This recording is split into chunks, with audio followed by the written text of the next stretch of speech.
주신 하나님 말씀은 사도행전 7장 54절부터 8장 1절 말씀입니다. 주제는 하나님의 반전이라고 하는 주제로 은혜 나누려고 합니다. 오늘 우리가 읽은 이 말씀은 초대교회 최초의 순교자 스데반의 이야기를 담고 있는 내용이에요. 스데반이 믿음의 조상 아브라함부터 시작해서 율법을 받는 모세까지 구약의 선지자들의 이야기를 유대의 사람들에게 들려줍니다. 그러면서 그들이 광야에서 우상 숭배하며 하나님 앞에 죄악을 저질렀던 모습들을 이 스데반이 지적을 하고, 그 다음에 너희들은 율법을 거스리고 성전을 우상시하는 그와 같은 죄악을 답습한 너희 조상들의 모습과 똑같다라고 하면서 그들의 죄악을 책망하면서 오늘 스데반이 설교를 합니다. 유대인들이 율법을 지킨다고 하면서 율법을 가리키는 사랑과 생명에 대한 그것을 잃어버리고 그 율법이 제시하는 예수 그리스도를 놓치고 예수 그리스도를 죽이는 죄악을 저질렀다고 유대인들에 향한 강한 어조로 책망을 합니다. 유대인들은 이 스데반의 설교를 듣고 마음이 찔려 그리고 이를 갈고 큰 소리를 지르며 이 스데반을 데리고 가서 돌로 쳐서 죽여버리는 일을 오늘 본문의 말씀 가운데 행하였습니다. 그들이 마음에 찔렸다고 하는 말을 보면 톱으로 조각조각 자르고 잘라냈다고 하는 표현을 쓰더라고요. 마음에 찔렸다고 하는 거예요. 그 마음이 막 톱으로 잘라내는 듯한 강한 어조로 스데반이 이야기를 한 겁니다. 그 이야기를 듣고 있는 유대인들의 마음이 불편한 겁니다. 이제 막 짜증이 올라오고 분노가 일어나는 일들을 하는 겁니다. 자신들이 그토록 자랑스럽게 여겼던 성전을 우상으로 여겼다고 말하니, 또 모세의 율법을 지킨다는 것을 신앙의 명예로 여겼던 사람들이었는데 그들이 그렇게 행하는 것이 거짓이고 하나님이 기뻐하지 않는 삶이라고 말하니까 더 이상 듣고 싶지 않는 이야기인 겁니다. 맞는 말인데 그 말이 불편하게 들리는 거죠. 사람들은 이런 불편한 진실을 참 인정하기 싫은 것 같습니다. 우리 그런 거 있잖아요. 의를 위하여 무엇을 받으면? 핍박을 받으면, 뭐 저만 하는 거 아니죠. 의를 위하여 핍박을 받으면 천국이 너희의 것이니라. 할렐루야. 십자가를 지고, 이게 코로나 빠질까봐 이제 이야기를 안 하시는 거죠. 그렇죠, 맞아. 제가 모른 줄 알고 착각했습니다. 십자가를 지고 나를 따르라. 겉옷을 주라는 이에게 속옷을 주라. 이런 이야기는 진실이고 어떻게 보면 기독교 황금률과 같은 말씀인데 우리들의 마음에 불편함을 주는 이야기죠. 천국을 얻는 것은 좋은데 핍박받는 것은 좀 그렇다고 하는 겁니다. 주님을 따르는 것은 행복한 일이고 기쁨이 되는 일인데 십자가를 지고 따르라고 하니까 좀 마음이 불편해집니다. 겉옷을 주라고 하면 주는 것은 그렇게 어렵지 않는데 겉옷을 주라는 얘기 뭘 주라고요? 속옷까지 주라고 하니까 마음이 좀 불편해지는 겁니다. 우리가 이런 진실을 마주할 때 그 진실이 불편한 이유, 우리들 안에 있는 양심의 소리가 느껴지기 때문이라고 하는 거예요. 사실 그렇게 살지 못하는 자신을 보면서 또 말씀을 살아내기 위해 애를 쓰고 노력하고 있는데 마치 앞에 선 설교자나 말씀을 전하는 이들은 책망하는 어조로 말하다 보니까 마음이 불편해진다고 하는 것입니다. 이런 말씀으로 인한 내면의 찔림에 대해 두 가지 반응이 나타납니다. 첫째는 말씀을 듣는 자들이 양심의 가책을 받아 회개하며 자신의 죄를 고백하지만 다른 이들은 마음에 찔리지만 자신의 죄가 드러나기 때문에 분노하며 마음이 굳어져서 오늘 유대인들처럼 스데반을 죽이는 그 일을 하게 된다고 하는 겁니다. 그래서 동일한 말씀이고 생명의 말씀이지만 그 마음의 밭이 말씀을 받느냐 받지 못하느냐에 따라서 그 사람의 말씀에 대한 태도와 청중의 태도들이 바뀌어지는 것을 보게 되는 것 같습니다. 그래서 오늘 유대인들도 이런 불편한 진실 앞에 서야 하니까 마음이 너무 힘든 거예요. 양심의 가책을 받는 겁니다. 하지만 유대인들은 그 마음에 들려진 불편함을 돌이키고 회개하기보다는 스데반을 향해 분노하고 그 화를 억제하지 못하고 표출합니다. 그 자신을 합리화하며 유대인들이 불편한 진실 앞에 분노를 표출합니다. 그러자 이 표출 앞에 성령님께서 스데반의 마음을 위로하시는 말씀이 나와요. 같이 한번 읽어볼까요? 시작. 스데반이 성령이 충만하여 하늘을 우러러 주목하여 하나님의 영광과 및 예수께서 하나님 우편에 서신 것을 보고 말하되 보라 하늘이 열리고 인자가 하나님 우편에 서신 것을 보노라 한데, 이 성령께서 스데반의 눈을 열어 보이니까 이제 돌에 맞아 죽어가는 그때 성령께서 스데반의 눈을 열어 보니까 하늘에 인자 같은 이가 서서 영광 가운데 계시는 것을 보여주는 거예요. 살인적인 분노로 가득 찬 군중에 둘러싸인 스데반이 두려움에 빠지지 않도록 하나님은 하늘의 영광을 보여주신 것입니다. 할렐루야. 하지만 스데반의 죽음을 목표하고 있는 성도들, 스데반의 최초의 순교자, 예수님을 시인하고 예수님을 인정했던 최초의 순교자가 죽어가는 그 순간 성도들의 마음에는 하늘이 열려져 있고 예수께서 보좌에서 우뚝 서서 그 스데반의 죽음의 경의를 표하는 모습을 보고 있습니까? 보지 못합니까? 눈에 보이지 않습니다. 그러니까 그 순간 성도들의 마음에는 하나님은 어디 계시는지 두려움과 답답함이 아마 교차했을 거라는 생각이 들었습니다. 때로 우리들의 삶을 돌아보면 하나님께서 침묵하시는 것처럼 느껴질 때가 있다고 하는 거예요. 가장 긴박하고 응답이 필요한 순간 하나님은 아무 일도 하지 않는 것처럼 보일 때가 있습니다. 어떤 기적도 아무런 현상도 일어나지 않는 것을 보고 낙심할 수가 있습니다.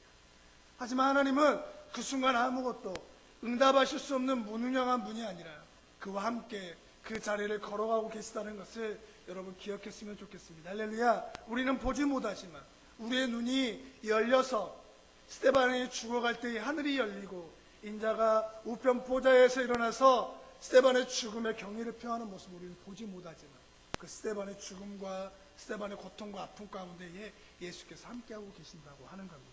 그래서 시편 23편 4절입니다. 같이 한번 읽어보겠습니다. 시작. 내가 사막의 음침한 골짜기를 다닐지라도 주의 지팡이와 막대기가 나를 안위하시나이다. 이 말씀이 저와 여러분을 향한 한 주의 믿음의 고백이 되었으면 좋겠습니다. 지금 한국교회 현실과 세상을 바라보면 마치 사막의 음침한 골짜기를 걷고 있는 듯한 마음이 듭니다. 답이 보이기는커녕 잠을 자고 일어나면 희망보단 절망의 뉴스가 더 크게 들려집니다. 곳곳에서 들려오는 가짜 뉴스, 또 서로 알지 못하는 뉴스를 퍼나르기 바쁘고 그 뉴스를 접하다 보면 평강보다는 두려움이 더 큰 요즘 시기가 아닐까 그런 마음이 들어집니다. 우리 혼자 걷고 두려움으로 어떻게 할 수 없는 음침한 골짜기를 걷고 있는 듯하지만 오늘 주님 우리에게 그렇게 말씀하십니다. 우리가 알지 못하는 사이에 저와 여러분의 손을 잡고 우리가 만날 수 있는 장애물과 환경들, 또 사망의 음침한 골짜기를 함께 걸어가고 계시다고 하는 것을 기억했으면 좋겠습니다. 할렐루야. 지금 우리 혼자 걷는 것이 아니라 지금 하나님께서 무능해서 이런 상황을 허락하시는 것이 아니라 하나님께서 존재하지 않기 때문에 이 상황을 바꾸실 수 없는 것이 아니라 주께서 저와 여러분과 함께 이 길을 걷고 계시다는 것을 잊지 않으시기를 주님의 이름으로 축복합니다. 하나님의 우편에서 계시는 예수님이 스데반을 이야기하자 군중들이 일제히 일어나 그 진실의 소리가 듣기 싫고 귀를 막고 달려들어서 스데반의 성전을 밖으로 끌어가 돌로 쳐서 무참히 죽입니다. 그러니까 자기들의 말이 옳다고 하는 것을 증명해야 되는데 스데반이 하늘이 열리고 인자가 우편 보호자에 섰다고 하는 이야기를 들으니까 기가 막힌 겁니다. 이 모습을 보면 우리들은 생각하기를 스데반이 너무 무기력하게 사라진다고 생각할 수 있습니다. 왜냐하면 스데반의 순교로 인해 시작된 큰 박해는 예루살렘 교회의 성도들을 흩어버리고 완전히 교회가 산산이 흩어지는 일들을 오늘 이뤄내기 때문입니다. 8장 1절 그 결과가 뭡니까? 같이 읽어볼까요? 시작. 사울은 그가 죽임당함을 마땅히 여기더라. 그날에 예루살렘에 있는 교회에 큰 박해가 있어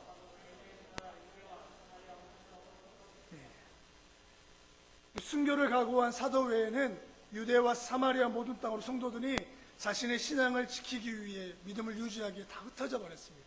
예루살렘 교회가 그때 당시 5,000명, 10,000명 정도 되는 교회라고 한다면 모든 교회 성도들이 다 흩어져서 이제 자신들이 살고 있는 고향으로 다 돌아가 버린 현실입니다. 박해가 너무 커버리기 때문에. 또한 이 스데반은 자신의 설교 한 편을 다 마치지 못하고 죽습니다. 스데반의 죽음으로 하나님의 사역은 이제 끝이 난 것처럼 보이고 더 이상 반전이 없는 죽음처럼 끝나버립니다. 하나님의 역사는 끝이 났고 스데반이 죽었고 교회가 흩어졌기 때문에 하나님이 세상을 향한 승리의 선포는 일어나지 않을 것처럼 보이는 현실입니다. 무의미하게 사람들의 손에 죽임을 당해 철저히 세상 사람들의 논리로 보면 하나님의 사랑을 받고 은혜 받는 사람의 결과는 너무 참혹한 모습으로 끝맺은 것처럼 보인다고 하는 거예요. 사단이 승리하고 성도들은 사단이 주는 두려움과 공포로 인해 패배자가 된 듯 느껴집니다. 우리 삶도 그렇게 생각할 때가 있습니다. 헌신의 결과가 이것인가, 또 순종의 결과가 이것인가라고 하는 생각이 들 수도 있다고 하는 거예요. 교회를 세우고 연약한 지체들을 세우며 삶을 살았는데 돌아오는 것이 무엇인가라고 우리의 마음에 들 수도 있다고 하는 겁니다. 우리 교회에도 오늘 나주라는 땅에 뿌리를 내린 지 3년이 되는 정말 뜻깊은 날입니다. 우리가 세상적인 눈으로 보고 인간적인 생각으로 바라볼 때 아주 지극히 작은 교회라는 생각이 들 수 있습니다. 하나님이 살아계시는데 하나님께서 함께 하신다고 말하는데 3년이 지난 교회의 모습을 볼 때 초라하고 작게 느껴질 수 있다는 생각이 드는 겁니다. 그리고 사람들의 마음 안에 지금 교회를 세우고 기도와 물질로 섬겼던 성도들의 마음에 혹 이런 패배감이 들 수 있고 또 회의적이고 환경과 결과를 보면 비관적인 마음이 들 수 있다고 하는 거예요. 마치 스데반의 죽음을 바라보는 성도들의 마음처럼 이런 마음이 들 수 있다고 하는 겁니다. 그런데 여러분, 하나님은 스데반의 죽음을 통해 또 다른 반전을 이루어가고 있다는 것을 여러분 아십니까? 이런 하나님의 반전을 볼 수 있는 눈이 믿음이라고 하는 것입니다. 할렐루야. 저와 여러분에게 정말 이 믿음의 눈이 있었으면 좋겠습니다. 그리고 오늘 우리의 상황을 바라볼 때 모든 것이 어두움이고 좌절이고 사망의 음침한 골짜기와 같이 끝이라고 여겨지는 그 순간 우리의 믿음의 눈이 열려서 이런 상황들을 하나님을 향한 시선으로 바꿔내는 그것이 오늘 예배이고 우리 믿음의 자리인 줄 믿습니다. 우리 생각이 끝입니다. 절망입니다. 소망이 없어 보이는 순간 스데반이 죽었으니 이제 핍박과 박해가 태풍처럼 휘몰아칠 겁니다. 이제 곧 쉼없이 몰아치는 피바람, 그 피바람으로 인해 순교자들이 수없이 일어나고 수많은 사람들, 크리스찬들이 사자의 밥이 되고 짐승의 밥이 되어 죽어가는, 그래서 하나님의 역사는 끝이 난 것처럼 보일 수 있습니다. 하지만 하나님의 스데반의 죽음을 통해 준비하신 또 다른 반전을 기억했으면 좋겠습니다. 그리고 오늘 그 믿음의 눈으로 우리의 삶을 바라보고 또 우리가 속해 있는 현재 우리의 삶, 세상을 바라보는 그 믿음이 저와 여러분에게 있기를 주님의 이름으로 축복합니다. 그래서 우리 58절 하나님의 반전 한번 읽어보면 좋겠습니다. 읽겠습니다. 시작.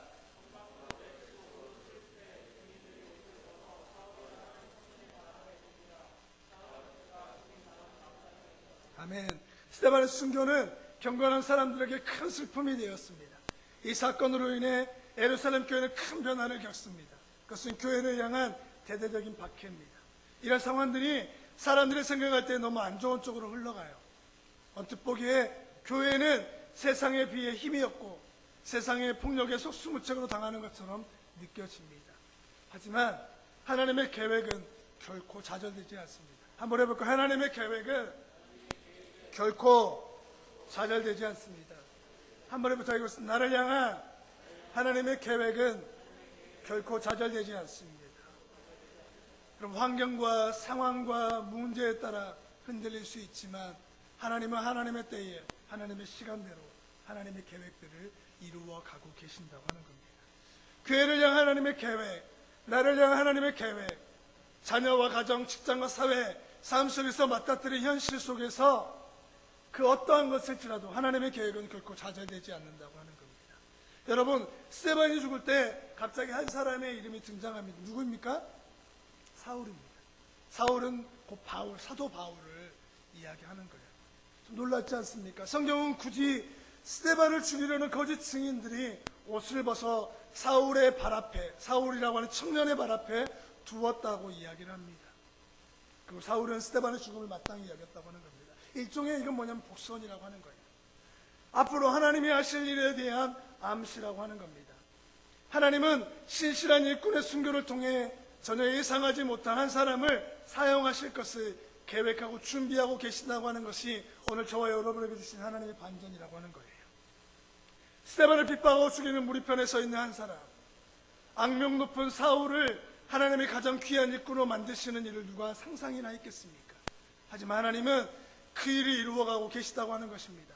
이것이 하나님의 반전이고 하나님의 계획인 겁니다. 사도 바울을 통하여서 신약 성경의 13권 3분의 2가 쓰여지는 그와 같은 놀라운 일이 벌어지고 있지 않습니까? 우리가 하나님의 반전을 믿음으로 바라볼 때 이 고백을 할 수 있는 거예요. 나를 향한 하나님의 계획은 결코 좌절하지 않는다고 하는 것입니다. 할렐루야. 핍박과 박해로 인해 패배자처럼 도망치는 이곳저곳으로 흩어진 그들이지만 하나님은 흩어진 그들을 통해 결코 무너지지 않는 사마리아와 유대인을 연결하는 다리를 놓아주셨고, 신약 성경의 3분의 1을 쓴 사도 바울을 하나님은 예비하고 계셨다고 하는 것은 본문은 스데반의 죽음과 사울의 이름을 오버랩하고 있는 것입니다. 이렇게 교회를 향한, 우리를 향한 하나님의 계획은 결코 좌절하지 않는다고 하는 것입니다. 오늘 저와 여러분, 또 교회와 가정을 향한 하나님의 계획은 결코 좌절되지 않음을 믿습니다. 할렐루야. 세상에서 이런 환경과 또 바이러스로 인해서 교회를 향한 시선들, 또 믿음을 향한 시선들, 예배드리는 성도들의 삶의 모습을 보면서 혐오와 여러 가지 이야기를 또 들려주는 여러 가지 수많은 댓글들을 보면서 우리가 그런 상황 가운데 살아가지만 결코 하나님의 이 상황을 역전시키고 반전시키려고 하는 것을 기억했으면 좋겠습니다. 우리의 삶에 찾아오는 문제, 질병, 환경들, 이것을 바라볼 때 그것은 절망이 아니라 또 다른 하나님의 나를 향한 계획이 있다고 하는 것을 기억했으면 정말 좋겠습니다. 눈에 보이는 슬픔과 고통이 있을 수 있어요. 문제와 갈등, 변화되지 않아 보이는 현실, 시간이 지날수록 더 답답해지는 환경들을 보며 절망할 수 있습니다. 하지만 하나님은 우리가 예상하지 못한 곳에서 상상하지 못할 만큼 큰 기쁨을 준비하고 계시다고 하는 것을 기억하시는 복된 주일 되시기를 주님의 이름으로 축복합니다. 오늘 우리가 이해되지 않더라도, 오늘 그 상황이 우리의 삶이 바뀌지 않더라도 하나님의 크신 계획, 시혜를 믿기에 묵묵히 그 걸음을 포기하지 않기를 주님의 이름으로 부탁을 드립니다. 왜냐하면 하나님의 계획은 결코 좌절되지 않기 때문입니다. 우리 생각에 스데반이 사라지면 하나님의 나라가 쇠하고 복음이 제한받고 교회가 쇠퇴할 것처럼 보이지만 하나님은 또 다른 우리의 삶의 반전을 준비하고 계시다는 것을 기억하시기를 주님의 이름으로 축복합니다. 말씀을 맺겠습니다. 오늘 우리의 삶에 그것이 없어져 있습니까? 혹시 여러분이 생각하는 스데반과 같은 일들, 또 스데반이라고 생각했던 여러분이 기대와 소망하는 것들, 또 그것이 되지 않아서 그 일로 인해 낙담이 우리의 마음에 들어갈 때 기억해야 할 것은 하나님은 우리의 삶에 또 다른 하나님의 계획과 반전을 준비하고 계시다고 하는 것을 깨닫기를 주님의 이름으로 축복합니다. 그 하나님을 신뢰하며 삶의 자리에서 오늘 묵묵히 하늘의 영광을 바라보면서 우리에게 보여준 하늘의 영광, 또 우리를 향하신 하나님의 계획이 좌절되지 않는 것을 기억하면서 우리의 삶의 이 시간을 잘 견디며 이 또한 지나갈 때 우리가 평강 가운데 하나님 앞에 예배하는 그때 우리가 드려지는 이 예배의 자리, 기도의 자리가 얼마나 복된지를 다시 한번 기억하며 나아가는 시간이 되었으면 좋겠습니다. 우리 함께 자리에 일어나셔서 찬양 하나 부르고 마무리하도록 하겠습니다. 우리 은혜가 아니면 살아갈 수 없네, 고단한 인생길 함께 찬양 드리겠습니다.